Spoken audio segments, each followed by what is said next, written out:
ભારતીય જનતા પાર્ટીની સરકારને આટલા વર્ષે એ ચંડોળા તળાવની વસ્તી કેમ યાદ આવી? આપણી સાથે આ બધા જ વિષય પર વાતચીત કરવા માટે અત્યારે જોડાયા છે એડવોકેટ આનંદ યાજ્ઞિક.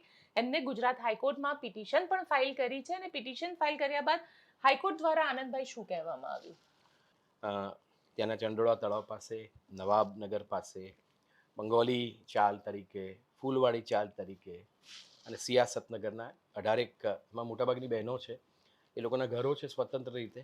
એ લોકોએ હાઈકોર્ટમાં પિટિશન કરીને બહુ સંક્ષિપ્તમાં એવું કહ્યું કે અમે લોકો અહીંયા 50-60 વર્ષથી રહીએ છીએ.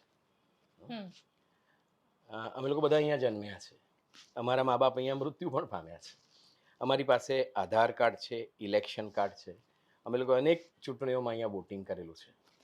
2022માં પણ છેલ્લું વોટિંગ કર્યું વિધાનસભાની અંદર. પબ્લિક ડિસ્ટ્રીબ્યુશનના કાર્ડ છે અમારી પાસે, રાશન કાર્ડ કહીએ. અમારી પાસે વર્ષોથી અમદાવાદ ઇલેક્ટ્રિસિટી કંપનીની આપણે વીજળી છે, મ્યુનિસિપલ કોર્પોરેશનને મેં વર્ષોથી ટેક્સ ભરીએ છીએ. અમારી પાસે આ બધું જ કાગળ છે.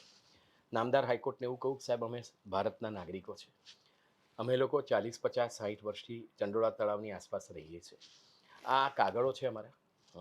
અને હવે અચાનક કોઈ પણ નોટિસ આપ્યા વગર ગઈકાલથી આ લોકોએ ડિમોલિશનની જે પ્રક્રિયા શરૂ કરી છે એ ગેરવ્યાજબી, ગેરબંધારણીય ને ગેરકાયદેસર છે. કારણ કે સુપ્રીમ કોર્ટે એવું કહ્યું છે કે ક્યાંય પણ તમે ડિમોલિશન કરતા હો તો તમારે એટલીસ્ટ 15 દિવસની નોટિસ આપવાની, પ્રાયર નોટિસ. હા. અને